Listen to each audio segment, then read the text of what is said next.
The truth, the facts, and common sense have been obstacles for prosecuting attorney Jason Simmons.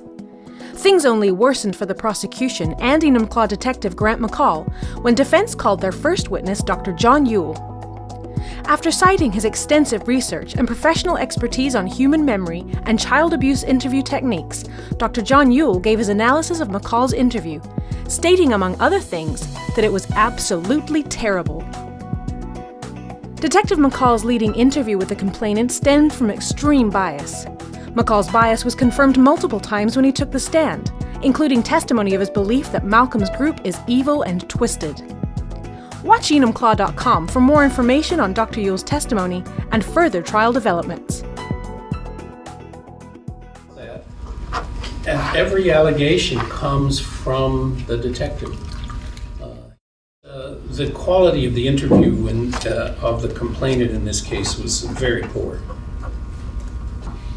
Well, my overall comment was that this is an absolutely terrible interview. There are many leading questions in this interview, with the interviewer providing information as opposed to obtaining it. I'm just so sorry that this kind of poor quality interviewing is going on in the 21st century. We don't need this.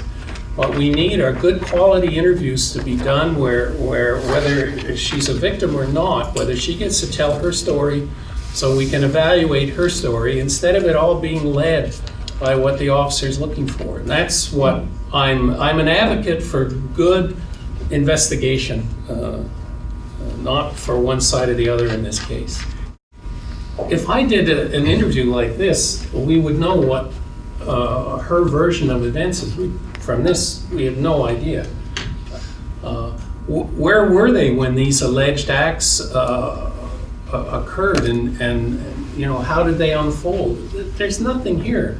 A proper interview, we'd have a narrative. We'd know whether this is based. We'd be in a much better position to know whether this is based on experience or invention or responding to the leading nature of these questions.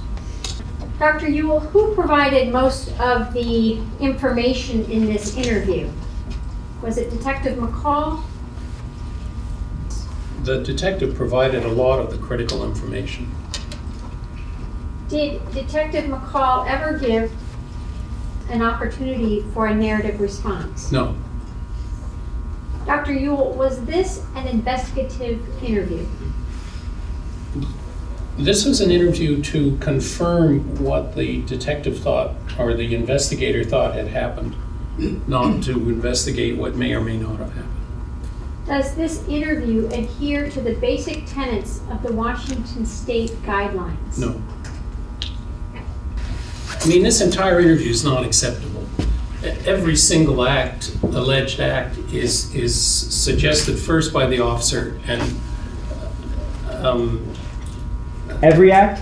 Yes, every act. So the act he talks about touching the chest and touching the crotch first. He talks about the complainant touching the accused first. Okay, let's slow you down penetration first.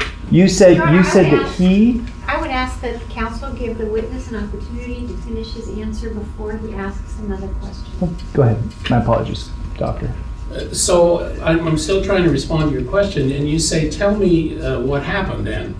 Is that an okay question? And my answer is yes, and in fact, that should have been the question that was asked right at the front of this interview. You said the accused came in the room and touched you. Tell me what happened. And that should have been giving this complainant a chance to tell her story. But instead, everything gets led here. She never gets a chance to tell her version of events, except in response to his specific suggestions, such as, did he get you to touch him? And every allegation comes from the detective. He's the one who suggests all of the things that happen, and she either agrees or disagrees with them, but she isn't. Right from the get-go, he tells her why she's there and what the allegations are. She says, you've been molested, that it happened with somebody living in your house, it happened at a certain time ago, he shouldn't be giving that information. He should be saying, why are you here today?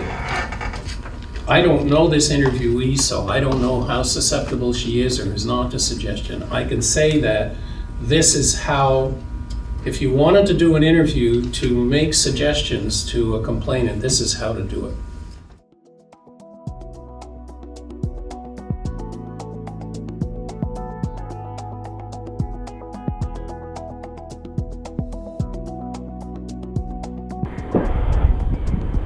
Where's the Sound Doctrine Church located?